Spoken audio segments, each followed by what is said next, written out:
का स्वागत है आज के सेशन में। तो आज के सेशन में हम लेके आ चुके हैं इग्नू का पॉलिटिकल ऑनर्स का थर्ड ईयर का कोड है बीपीएससी 114, यानी कि जो आपका आधुनिक भारत राजनीतिक दर्शन फेज़ 2 है, उसके बारे में लेके आ चुके हैं। तो आज के सेशन में हम मोस्ट इंपॉर्टेंट क्वेश्चन को कवर करेंगे जो आपके एग्जाम के पॉइंट ऑफ व्यू से वेरी वेरी इंपॉर्टेंट है।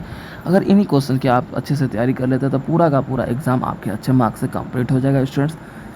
तो हम बात कर लेते हैं, अगर स्टूडेंट्स आप सभी को इसका गेस्ट पेपर या फिर इम्पोर्टेंट क्वेश्चन पेपर जो चाहिए तो आप हमारे टेलीग्राम चैनल को भी पीडीएफ के रूप में अगर आपको चाहिए तो आप हमारे टेलीग्राम चैनल से जुड़ जाइए। उसका लिंक आपको डिस्क्रिप्शन में मेंशन कर दिया गया। आप हमें व्हाट्सएप चैनल पे भी फॉलो कर सकते हैं स्टूडेंट्स। तो हम इनको आज के सेशन में बस क्वेश्चंस को देखेंगे कि वो कौन कौन से क्वेश्चंस हैं। अगर आप इन क्वेश्चंस की ब्रीफ एक्सप्लेनेशन चाहते हैं तो आप हमें कमेंट्स में अपने विचार, अपने थिंकिंग, अपने पॉइंट ऑफ व्यू रख सकते हैं। उसके अकॉर्डिंग हम आपके लिए इसके ऊपर एक वीडियो बना के अपलोड कर देंगे या प्रोवाइड कर देंगे स्टूडेंट्स। बात कर लेते हैं फर्स्ट क्वेश्चन की। आधुनिक भारतीय राजनीतिक चिंतन के विशिष्ट विशेषताओं पर चर्चा कीजिए और उनका वर्णन कीजिए। ठीक है, तो आधुनिक भारतीय राजनीति का चिंतन क्या था, यानी कि क्या एक वजह रहा राजनीति व्यवस्था का, तो उसके बारे में रखना है। उसके बाद हमारा अगला क्वेश्चन है स्टूडेंट्स, धार्मिक सुधारों के क्षेत्र में राजा राम मनोहर राय के सुधारवादी प्रयास की चर्चा कीजिए। देखिए, राजा राम मनोहर राय जो थे ना, वो धार्मिक विचारधारक थे जिन्होंने भारत में होने वाले धर्म पर विवाद या फिर भेदभाव था तो उस पर सुधार करने का बहुत बड़ा इनका हाथ रहा है स्टूडेंट्स। बहुत ही समाज सुधारक के रूप में जाने गए, तो इनके बारे में बताना है स्टूडेंट्स।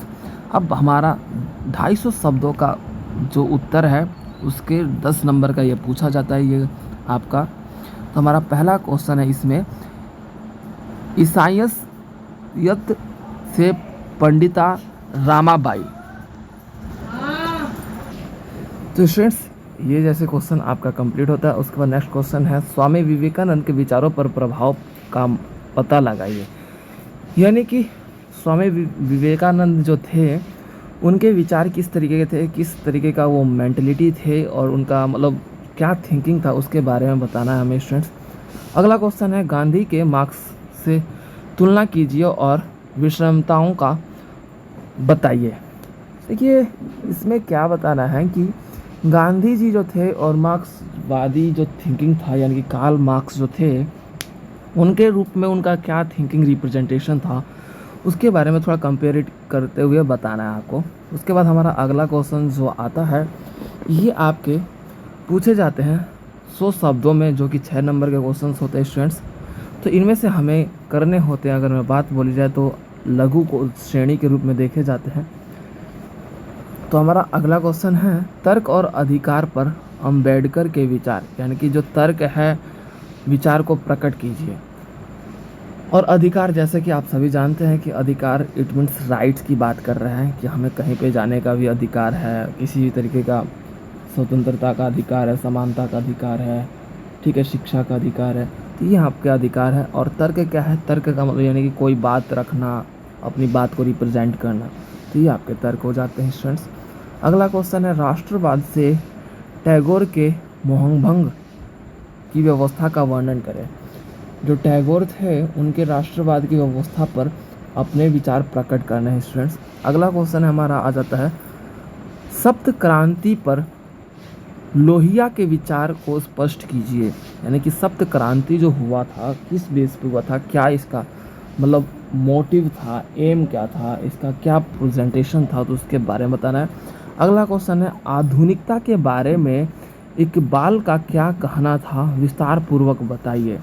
यानी कि जो इकबाल थे वो आधुनिकता को लेके, यानी कि मॉडर्नाइजेशन को लेके उनका क्या रिप्रेजेंटेशन रहा है, उसके बारे में बताना है स्टूडेंट्स। हमारा अगला क्वेश्चन है, दल विहीन लोकतंत्र पर M.N. रॉय के विचार को स्पष्ट कीजिए। दल विहीन के लोकतंत्र पर इनके विचार को रिप्रेजेंट करना है स्टूडेंट्स। तो ये आपके मोस्ट इंपॉर्टेंट क्वेश्चन है। अगर इन्हीं क्वेश्चंस को आप कर लेते तो पूरा का पूरा एग्ज़ाम आपका 80+ मार्क्स से कवर हो जाएगा। अगर आप इसकी ब्रीफ एक्सप्लेनेशन वीडियो भी चाहते हैं तो आप हमें कमेंट्स में ज़रूर अपना पॉइंट ऑफ व्यू शेयर कर सकते हैं, उसके बाद हम आपके लिए उस वीडियो को भी अपलोड कर देंगे। बाकी गेस्ट पेपर के लिए, असाइनमेंट्स के लिए, अदर इम्पॉर्टेंट क्वेश्चंस के लिए आप हमारे टेलीग्राम चैनल को और व्हाट्सएप चैनल से जुड़ सकते हैं स्टूडेंट्स। उनका लिंक आपको डिस्क्रिप्शन में प्रोवाइड कर दिया जाएगा, आप वहां से हमें कांटेक्ट कर सकते हैं। एंड क्लासेस के लिए आप हमारे कॉन्टैक्ट नंबर पर भी संपर्क कर सकते हैं। ओके स्टूडेंट्स, मिलते हैं अपने नेक्स्ट सेशन में नेक्स्ट क्लास के साथ। तब तक के लिए अपना ध्यान रखें, टेक केयर।